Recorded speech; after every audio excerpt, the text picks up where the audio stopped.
Ganesh Puja to everyone. আজকে গণেশ পূজার স্পেশালে বাবা সকাল থেকে যে ফল টল সব এনে দিয়েছিল, যেখানে চিরা ঘষা ফুল টুল সব কিছু ছিল, কলা আপেল সব ছিল। তারপরে আমি এখানে সকাল থেকে উঠে চান টান করে ফুলমালা করতে বসে গেছিলাম ঠাকুরের জন্য।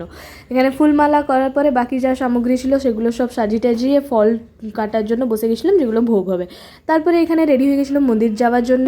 বাচ্চাগুলো এসেছিলো, যাদের সাথে আমি বোন আর সোনা দিদি সব মিশে মন্দিরকে বেরিয়ে গেছিলাম, যেখানে আমরা পুষ্পাঞ্জলি অর্পণ করবো বলে। আমাদের ঘরে গণেশ পূজা হচ্ছে, তবুও আমরা এখানে যে করবো, কেননা এখানে বাচ্চাগুলো মিশে গণেশ পূজা করছিল। তারপরে এখানে দেখো ভাইনা আমার সিঁদুরটাকে পুরো লেপে দিয়েছে।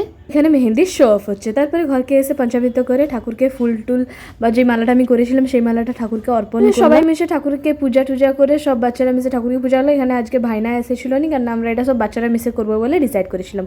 পূজা হওয়ার পরে ঠাকুরকে খুব সুন্দর দেখা যাচ্ছে। তো আজকের ভিডিওটা এইটুকুনি, দেখা হবে আগের ভিডিওতে। Tata bye bye.